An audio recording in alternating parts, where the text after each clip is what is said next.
ಕಲಾರಿಪಯತ್ತು ಕೇರಳದ ಯುದ್ಧಕಲೆ. ಪರಿಚಯ.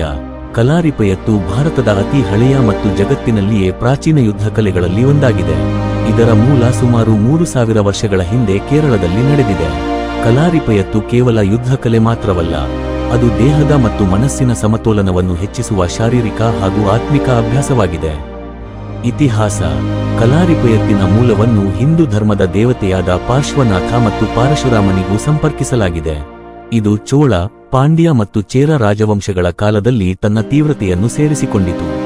ಬೋಧಿಧರ್ಮನಂತಹ ಭಾರತೀಯ ಸನ್ಯಾಸಿಗಳು ಈ ಕಲೆಯನ್ನು ಚೀನಾಕ್ಕೆ ಕರೆದುಕೊಂಡು ಹೋಗಿ ಶೌಲಿನ್ ಯೋಧರಿಗೆ ಕಲಿಸಿದರು. ಪ್ರಧಾನ ತತ್ವಗಳು ಮತ್ತು ವೈಶಿಷ್ಟ್ಯತೆಗಳು. ಅಂಗಶುದ್ಧಿ, ಶ್ರದ್ಧಾ ಮತ್ತು ಶಿಸ್ತು.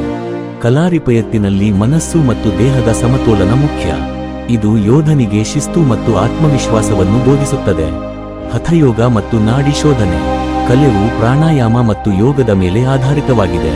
ಪ್ರಾಣಶಕ್ತಿಯನ್ನು ನಿಯಂತ್ರಿಸುವ ಅಭ್ಯಾಸಗಳನ್ನು ಕಲೆಯು ಒಳಗೊಂಡಿದೆ. ಆಯುಧಗಳ ಬಳಕೆ. ಮೆಚ್ಚಿನ ಆಯುಧಗಳು ಕತ್ತಿ, ಬಾಣ, ಗದೆಯನ್ನು ಬಳಸುವುದು ಕಲಾರಿಪಯತ್ತಿನ ಪ್ರಮುಖ ಭಾಗ.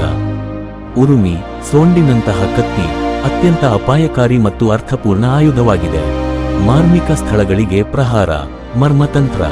ಕಲೆಯು 108 ಮಾರ್ಮಿಕ ಬಿಂದುಗಳನ್ನು ಗುರುತಿಸಿ ಅವುಗಳ ಮೇಲೆ ಪ್ರಹಾರ ಮಾಡಲು ಅಭ್ಯಾಸ ನೀಡುತ್ತದೆ. ಇದು ಮಾರಕ ದಾಳಿಯೂ ಆಗಬಹುದು ಮತ್ತು ಚಿಕಿತ್ಸೆಯಾಗಿಯೂ ಬಳಕೆ ಮಾಡಬಹುದು. ಹೆಜ್ಜೆ ಮತ್ತು ಗತಿಯ ನಿಯಂತ್ರಣ.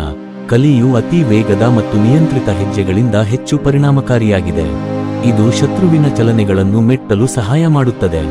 ಪ್ರಶಿಕ್ಷಣ ಪದ್ಧತಿ. ಮೇಲಿನ ತರಗತಿಗಳು ಶ್ರದ್ಧಾ ಮಂತ್ರಗಳನ್ನು ಪಠಿಸುವ ಮೂಲಕ ಆರಂಭವಾಗುತ್ತದೆ. ವ್ಯಾಯಾಮಗಳು. ದೇಹದ ಚಲನೆಗಳೊಂದಿಗೆ ಲಚೀಲತೆ ಮತ್ತು ಶಕ್ತಿ ಹೆಚ್ಚಿಸಲು ನಿರ್ದಿಷ್ಟ ಅಭ್ಯಾಸಗಳು. ಆಯುಧ ಕಲೆ. ಆಯುಧಗಳನ್ನು ಬಳಸಿ ಯುದ್ಧಕಲೆಗಳ ತಂತ್ರವನ್ನು ಕಲಿಸಲಾಗುತ್ತದೆ. ಆಯುರ್ವೇದ. ಗಾಯಗಳನ್ನು ಗುಣಪಡಿಸಲು ಆಯುರ್ವೇದ ಚಿಕಿತ್ಸೆ ಮತ್ತು ಮಸಾಜ್ ತಂತ್ರಗಳನ್ನು ಕಲಿಸಲಾಗುತ್ತದೆ. ಕಲಾರಿಪಯತ್ತಿನ ಪ್ರಕಾರಗಳು. ಮೈಪಯತ್ತು ದೇಹದ ಚಲನೆ ಮತ್ತು ಲಚೀಲತೆಗೆ ಕೇಂದ್ರೀಕೃತವಾಗಿದೆ. ಕೋಲ್ತಾರಿ, ಲಾಆಯಿಗಳನ್ನು ಬಳಸುವ ಯುದ್ಧಕಲೆ.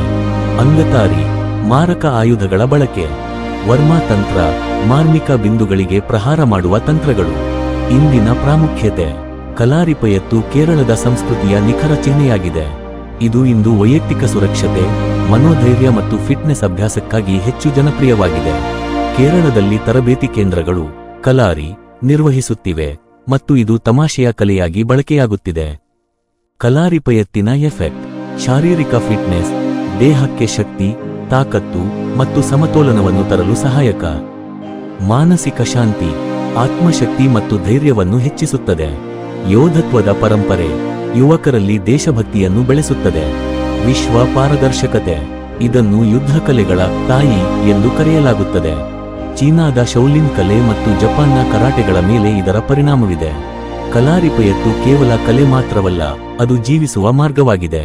ಇದರ ತತ್ವಗಳು ಮತ್ತು ತಂತ್ರಗಳು ಪ್ರಾಚೀನ ಭಾರತೀಯ ಸಂಸ್ಕೃತಿಯ ಗಾಢತೆಯನ್ನು ತೋರ್ಪಡಿಸುತ್ತವೆ.